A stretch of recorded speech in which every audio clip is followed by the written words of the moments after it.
Assalamualaikum warahmatullahi wabarakatuh. Waalaikumsalam. Bismillahirrahmanirrahim. Alhamdulillahi rabbil alamin. Wassalatu wassalam ala asyrafil anbiya'i wal mursalin. Sayyidina wa nabiyina wa habibina wa syafiina Muhammadin wa ala alihi wa ashabihi ajma'in. Amma ba'd. Faqad qala Allah subhanahu wa ta'ala wa huwa asdaqul qail. Ya ayyuhalladzina amanu kutiba alaikumus syiyam kama kutiba alal ladzina min qablikum la'allakum tattaqun. Jemaah yang dirahmati Allah Subhanahu wa taala. Alhamdulillah Allah Subhanahu wa taala masih memberi kesempatan kepada kita untuk melakukan ibadah puasa di bulan suci Ramadan, bulan yang penuh keberkahan, bulan yang penuh maghfirah, bulan Al-Quran, bulan jihad, dan semoga Allah Subhanahu wa taala memanjangkan umur kita sehingga kita dapat melaksanakan puasa selama 1 bulan penuh lamanya. Dan marilah kita berusaha pada tahun ini bersungguh-sungguh kita lebih tingkatkan amal ibadah kita kepada Allah Subhanahu wa taala.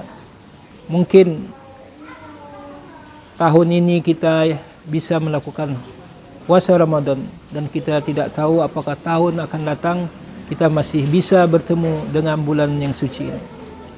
Hadirin wal hadirat yang dirahmati Allah Subhanahu wa taala. Ada sebuah hadis daripada baginda Rasulullah sallallahu alaihi wasallam.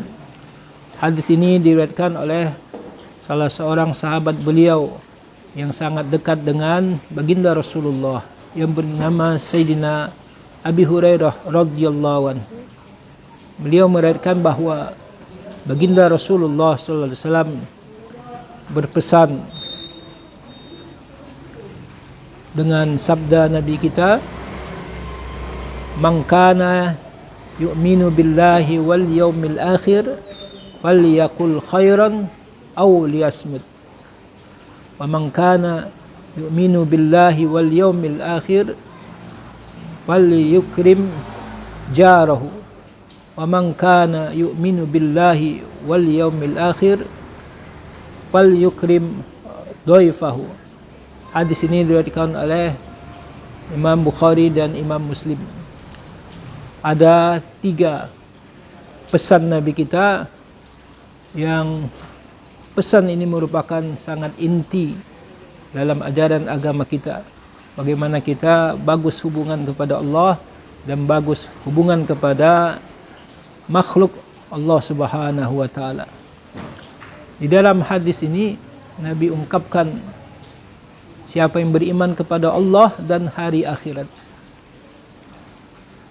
Kita harus beriman kepada Allah Subhanahu wa taala sebagai pencipta kita, sebagai yang memberikan kenikmatan-kenikmatan kepada kita. Tapi di samping itu juga kita juga harus dituntut untuk beriman kepada hari akhirat, karena di sanalah pembalasan yang hakiki. Sedikit yang kita lakukan merupakan kebaikan, itu akan mendapat balasan daripada Allah Subhanahu wa taala.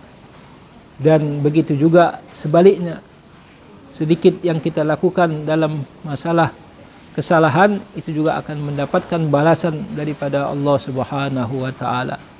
Oleh sebab itu, mari kita berusaha sekuat mungkin, ya, bagaimana kita bisa meyakini bahawa Allah itu memang ada dengan segala sifat-sifatnya, dengan segala asma-asmanya yang sudah biasa kita kaji bersama. Nabi kita berpesan, siapa yang beriman dengan Allah dan hari akhirat, falyaqul khaira, hendaklah dia berkata yang baik. Au liyasmut, atau hendaklah dia diam. Berkata yang baik inilah yang sangat dituntut kepada kita, terutama kita dalam melakukan ibadah puasa. Kita dianjurkan untuk mengisi hari-hari kita dengan berbanyak membaca Al-Quran, berzikir, bertasbih, bertahmid, bertahlil, dan salawat. Begitu juga terutama memperbanyak membaca Al-Quran. Dan mari kita jaga lisan kita untuk tidak melakukan hal-hal yang dilarang oleh Allah Subhanahu wa taala, termasuk ghibah dan namimah, bersumpah palsu, berdusta, dan termasuk juga berkata yang tidak ada manfaatnya. Perkataan-perkataan yang akan menimbulkan mudarat terhadap agama, terhadap bangsa dan negara kita. Maka bulan puasa ini adalah bulan yang kita dituntut oleh Allah Subhanahu wa taala untuk menahan diri daripada perkataan-perkataan yang kotor, perkataan-perkataan yang tidak bermanfaat. Nabi kita juga bersabda, min husni islamil mar'i tarkuhu ma la ya'nihi. Di antara bagusnya Islam seseorang itu, dia meninggalkan sesuatu yang tidak bermanfaat kepada dia. Ramadan tahun ini adalah Ramadan yang gemilang buat kita umat Islam di Indonesia ini. Mari kita isi lisan kita ini dengan memperbanyak membaca Al-Quran. Hadirin wal hadirat yang dirahmati Allah Subhanahu wa taala. Pesan dari Nabi kita sallallahu alaihi wasallam yang kedua, man kana yu'minu billahi wal yaumil akhir falyukrim jarahu. Siapa yang beriman kepada Allah, beriman kepada hari akhirat, diulangi lagi oleh Nabi kita sallallahu alaihi wasallam, ditekankan lagi bagaimana kita beriman kepada Allah, beriman kepada hari akhirat.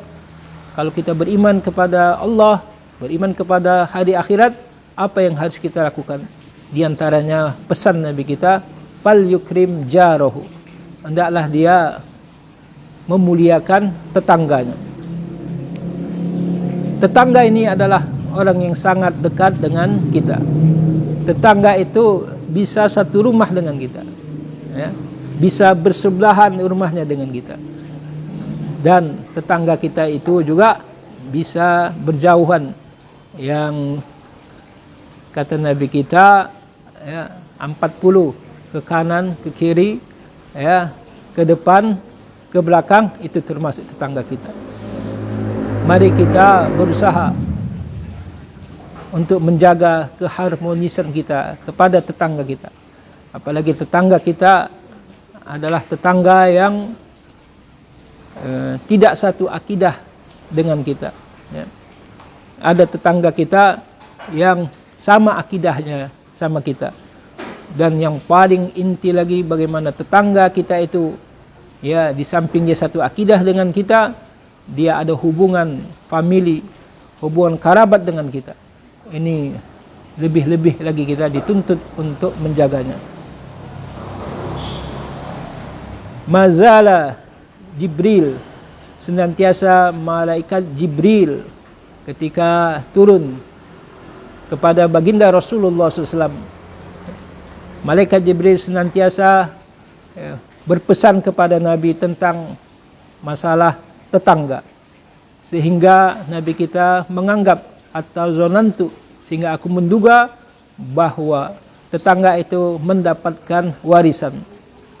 Artinya begitu pentingnya, ya, bagaimana kita menjaga hubungan kita dengan tetangga ini. Ada hak-hak yang harus kita penuhi ketika kita bertetangga. Di antaranya ketika tetangga kita itu sakit, maka kita dianjurkan untuk menjenguknya. Ketika tetangga kita itu meninggal dunia, kita dituntut untuk melayatnya. Ketika tetangga kita itu sedang mendapatkan satu kenikmatan, ya, maka kita pun turut bergembira. Kita ucapkan selamat kepada tetangga kita. Ketika tetangga kita itu mendapatkan satu musibah, ujian daripada Allah Subhanahu wa taala, maka kita juga turut berduka cita. Ketika tetangga kita itu meminjam sesuatu kepada kita, maka hendaklah kita memberi, ya, apa yang dibutuhkan oleh tetangga kita sesanggup kita. Dan ketika tetangga kita itu melakukan satu kesalahan, suatu aib, ya, maka kita berusaha untuk menutupi, ya, kesalahan-kesalahan tetangga kita itu. Dan bahkan luar biasanya ajaran agama kita ini, Nabi kita mengingatkan di hadisnya itu bahwa kalau engkau membeli sesuatu dan kalian tidak memberinya kepada tetangga, maka bawalah sesuatu itu ke rumah kalian dengan tanpa menunjukkan, ya, sesuatu kepada tetangga itu. Bahkan dianjurkan kepada anak-anak kita untuk makan di rumah kita, tidak membawa keluar makan tersebut, karena bisa dilihat oleh anak tetangga tadi. Begitulah bagaimana luar biasanya agama kita ini, syariat yang dibawa oleh baginda Rasulullah SAW ini, ya, bagaimana supaya bagusnya hubungan kita dengan sesama tetangga kita.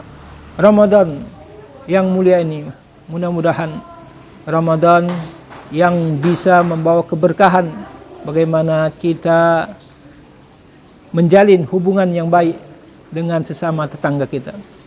Hadirin wal hadirat yang dirahmati Allah Subhanahu wa taala. Kemudian pesan Rasulullah SAW dalam hadis ini yang ketiga, wa man kana yu'minu billahi wal yaumil akhir falyukrim dhaifahu. Siapa yang dia beriman kepada Allah, beriman kepada hari akhirat, hendaklah dia memuliakan tamunya. Tamu sudah sepakat ulama kita dianjurkan, disunnahkan untuk menjamu tamu kita.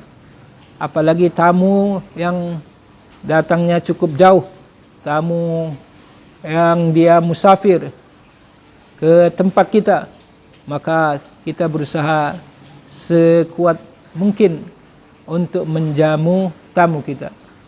Bahkan Nabi kita mengatakan dalam sebuah hadisnya yang maksudnya, siapa yang memberi kelezatan terhadap apa yang diinginkan oleh tamu. Apalagi kita di kota Medan ini, kota kuliner, ya. Ada tamu-tamu kita dari Jakarta, dia datang ke Medan untuk menikmati makanan khas Medan, maka kita jamu, ya. Kata Nabi kita, ya, orang yang memberi kepuasan kepada tamunya, maka Allah berikan kepada dia, ya, jutaan kebaikan. Allah berikan kepada dia penghapusan jutaan kesalahan. Allah tingkatkan derajat dia sampai jutaan tingkatan. Dan Allah beri dia satu saat nanti makanan dari 3 surga. Surga Firdaus, surga Adn, surga Al-Khuld. Ini keutamaan bagaimana kita menjamu tamu-tamu kita. Apalagi tamu yang datang ke tempat kita adalah seorang ulama besar, maka sangat rugilah, ya, kepada kita kalau datang seorang ulama ke tempat kita, ke kampung kita, namun kita tidak open, kita cuek saja. Ini merupakan kesalahan besar terhadap kita. Hadirin wal hadirat yang dirahmati Allah Subhanahu wa taala. Hadis yang cukup singkat ini yang insyaallah bisa kita hafal, tapi tidak hanya kita hafal, tapi bisa kita amalkan dalam kehidupan kita sehari-hari. Mudah-mudahan, ya, hadis yang singkat ini pada malam yang berbahagia ini kita bisa mengamalkannya, dan kita satu saat nanti berusaha sekuat tenaga ya, mengikuti sunnah-sunnah yang diajarkan oleh baginda Rasulullah SAW, dan kita juga berharap kita bisa bertemu dengan baginda Rasulullah SAW, apakah di alam dunia ini dan di alam akhirat kelak, kita insya-Allah ya bisa bertemu dengan baginda Rasulullah SAW. Demikian yang bisa disampaikan ya, pada malam hari ini. Mudah-mudahan ya kita mendapat keberkahan di bulan suci Ramadan ini. Amin ya rabbal alamin. Wabillahi taufik wal hidayah. Assalamualaikum warahmatullahi wabarakatuh.